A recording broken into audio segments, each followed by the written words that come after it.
আজকে বানাবো লাই শাকের ডাঁটার চচ্চড়ি। আজকে শাকটা বানাইনি, ডাঁটাটা নিয়ে নিয়েছি। আর এই ডাঁটাটা কেটে নিয়েছি পাতলা পাতলা করে। আর এটার সঙ্গে পেঁয়াজ আর কাঁচামরিচ দেবো। আর এটাতে কালো জিরা সোমবারও দেওয়া যায় নিরামিষের মধ্যে। আর এই যে আলু কেটে নিয়েছি, শাক চচ্চড়িটার মধ্যে আলু দেবো, একটা দিয়ে দেবো। পেঁয়াজের বদলে আপনারা দিতে পারেন কালো জিরে দিয়ে নিরামিষ বানানো যায়। আমরা অনেকদিন নিরামিষ খেয়েছি তো, তার জন্য আজকে পেঁয়াজ দিয়ে দিয়েছি।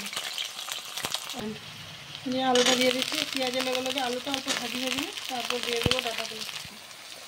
এই যে পেঁয়াজের লগে আলুটা ভাজি হয়ে গেছে, এখন শাকটা দিয়ে দেবো, ডাঁটাগুলো। এটা খেয়ে দেখবেন, খুব ভালো লাগে। এই যে এখানে হলদি আধা চামচ থেকে কম, জিরা আছে, জিরা আধা চামচ থেকে কম, আর লাল মরিচের গুঁড়া, এই যে লবণ দিচ্ছি স্বাদ অনুযায়ী।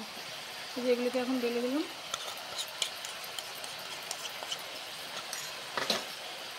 এখন ছাতলানোর মধ্যে এগুলো মিশে যাবে।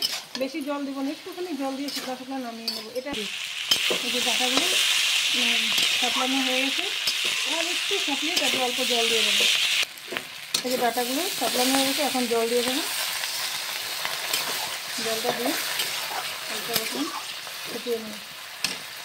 এই যে হয়ে এসছে, জলটা আর একটু শুকিয়ে গেলে তারপরে নামিয়ে দেবো। এই তরকারিটা হয়ে গেছে, এখন ধনিয়া পাতা অল্প দিয়ে দেবো। এই লাই শাকের ডাঁটাগুলি আমাদের গার্ডেনের হয়, আর এই ধনিয়া পাতাগুলি আমাদের গার্ডেনের। তাই প্রথমবার বানিয়ে নিলাম লাই শাকের ডাঁটাগুলি। কচি কচি ছিল, এগুলি মোটা মোটা লাই শাকের ডাঁটাগুলি হলে তখন আরও সুন্দর হতো। যে লাই শাকের ডাঁটার চচ্চড়িটা হয়ে গেছে, কীরকম হয়েছে বলবেন তো রান্নাটা। ধন্যবাদ।